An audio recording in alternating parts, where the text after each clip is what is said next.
ಪಾಕಿಸ್ತಾನದ ಮಾಜಿ ಪ್ರಧಾನಿ ಇಮ್ರಾನ್ ಖಾನ್ ಅವರ ಜೈಲು ಜೀವನ ಇವತ್ತು ಅಂತಾರಾಷ್ಟ್ರೀಯ ಮಟ್ಟದಲ್ಲಿ ದೊಡ್ಡ ಚರ್ಚೆಗೆ ಕಾರಣವಾಗಿದೆ.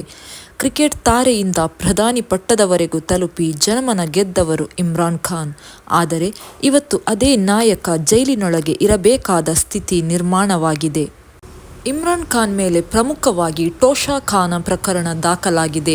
ಟೋಷಾ ಖಾನ ಅಂದರೆ ವಿದೇಶಿ ನಾಯಕರಿಂದ ಸರ್ಕಾರಿ ಹುದ್ದೆಯಲ್ಲಿರುವವರಿಗೆ ಸಿಗುವ ಉಡುಗೊರೆಗಳನ್ನು ಸರ್ಕಾರದ ಖಜಾನೆಗೆ ಒಪ್ಪಿಸಬೇಕು ಅಥವಾ ಕಾನೂನು ಪ್ರಕಾರ ಹಣ ಪಾವತಿಸಿ ಇಟ್ಟುಕೊಳ್ಳಬೇಕು. ಆದರೆ ಇಮ್ರಾನ್ ಖಾನ್ ಅವರು ಹಲವು ದುಬಾರಿ ವಸ್ತುಗಳನ್ನು ಕಡಿಮೆ ಬೆಲೆಯಲ್ಲಿ ಪಡೆದು ಅವುಗಳನ್ನು ಮಾರುಕಟ್ಟೆಯಲ್ಲಿ ಹೆಚ್ಚಿನ ಬೆಲೆಗೆ ಮಾರಿದ್ದಾರೆ ಎಂಬ ಆರೋಪ ಹೊರಿಸಲಾಗಿದೆ. ಈ ಬಗ್ಗೆ ನ್ಯಾಯಾಲಯ ತನಿಖೆ ನಡೆಸಿ ಅವರನ್ನು ದೋಷಿ ಎಂದು ಘೋಷಿಸಿದೆ. ಪಾಕಿಸ್ತಾನದ ನ್ಯಾಯಾಲಯವು ಇಮ್ರಾನ್ ಖಾನ್ ಅವರಿಗೆ ಜೈಲು ಶಿಕ್ಷೆ ವಿಧಿಸಿದ್ದು, ಜೊತೆಗೆ ಕೆಲಕಾಲ ಚುನಾವಣೆಯಲ್ಲಿ ಸ್ಪರ್ಧಿಸದಂತೆ ನಿರ್ಬಂಧವನ್ನು ವಿಧಿಸಿದೆ. ಈ ತೀರ್ಪು ಪಾಕಿಸ್ತಾನದಲ್ಲಿ ರಾಜಕೀಯ ಭೂಕುಸಿದಂತಹ ಪರಿಸ್ಥಿತಿ ಉಂಟುಮಾಡಿದೆ.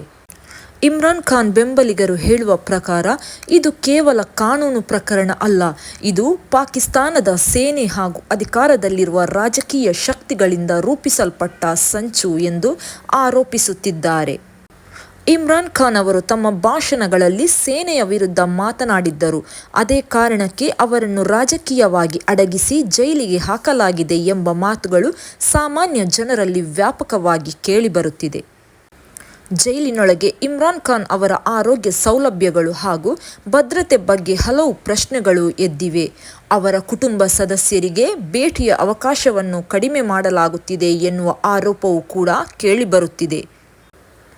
ಈ ಪ್ರಕರಣದ ಬಗ್ಗೆ ಜಾಗತಿಕ ಮಟ್ಟದಲ್ಲಿ ಚರ್ಚೆ ನಡೆಯುತ್ತಿವೆ. ಮಾನವ ಹಕ್ಕುಗಳ ಸಂಘಟನೆಗಳು ನ್ಯಾಯಯುತ ವಿಚಾರಣೆ ನಡೆದಿದೆಯೇ ಎಂದು ಪ್ರಶ್ನಿಸುತ್ತಿದೆ. ಕೆಲ ರಾಷ್ಟ್ರಗಳು ಪಾಕಿಸ್ತಾನ ಸರ್ಕಾರದ ಕ್ರಮಗಳ ಬಗ್ಗೆ ಕಾಳಜಿ ವ್ಯಕ್ತಪಡಿಸಿವೆ.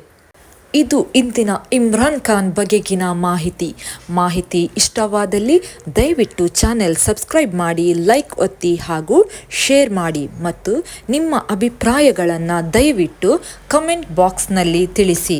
ಧನ್ಯವಾದಗಳು.